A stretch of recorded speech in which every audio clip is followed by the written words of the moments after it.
Expired domains. Along with buying a new domain, you can also buy a domain that's been used before. The previous owner simply never renewed it. So why would you want to consider an expired domain? Well, it might be a great sounding, brandable domain name. And since it has history and probably some other websites referring to it, Google already trusts the domain name. This is actually the main reason marketers buy expired domains. Since it already ranks in Google, it can be a fast track to organic sales. Of course, there may be some reasons to stay away from certain expired domains. It used to be a spam website and Google banned it. You may get queries from previous customers who don't realize the old business has changed. This could be a good thing. If your business is very close to the previous one, you may be able to simply say that you're the new owner and you could convert previous customers.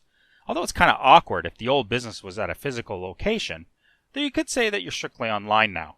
It's definitely a moral gray area. Anyway, Google may also penalize your new website if it's quite different in content from the old site. I'll explain why in a minute. To buy an expired domain, you're going to have to go to an auction. There are a few places you can go. There's GoDaddy Auctions, which is $5 a year, and this lists all expired domains from GoDaddy. You have Namejet, which is free, but expired domains usually cost more. You also have Dynadot, Cedo, Flippa, Dropcatch, SnapNames, and many, many more. So instead of searching through each and every auction, there are also software tools that mingle all expired domain auctions into one screen. So you have expireddomains.net, which is free.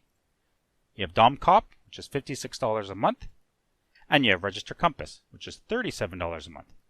So why would you pay to search for a domain?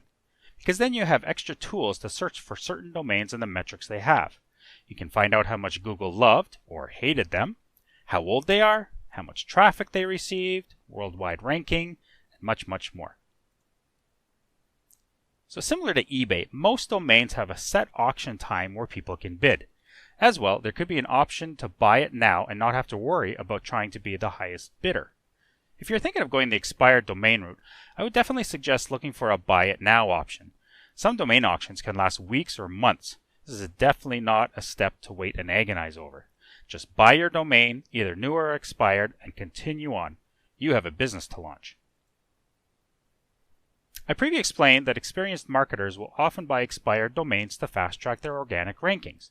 Google knows this trick, so they look out for websites with substantial changes as a possible marketer trying to cheat the system. The best thing to do is to look for a domain that was operating in your niche or close to your niche. For instance, for a baby carrier site, look for a website in the baby niche. This is probably obvious just by the domain name. You wouldn't think that a domain called sportsbettingcentral.com had to do with babies. However, you absolutely need to see what the website looked like previously. The best way to do this is through archive.org, which is the Wayback Machine. We talked about this before. This website has archived pretty well every single website since 1996. So you simply type the domain name in to see snapshots from the past. Do a thorough search because an expired website often starts as a legitimate website only to be bought later by a spammer.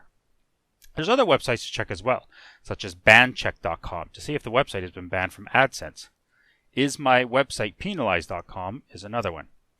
Finally, you can simply go to Google and type site:yourdomainname.com to see if there's still pages listed in Google.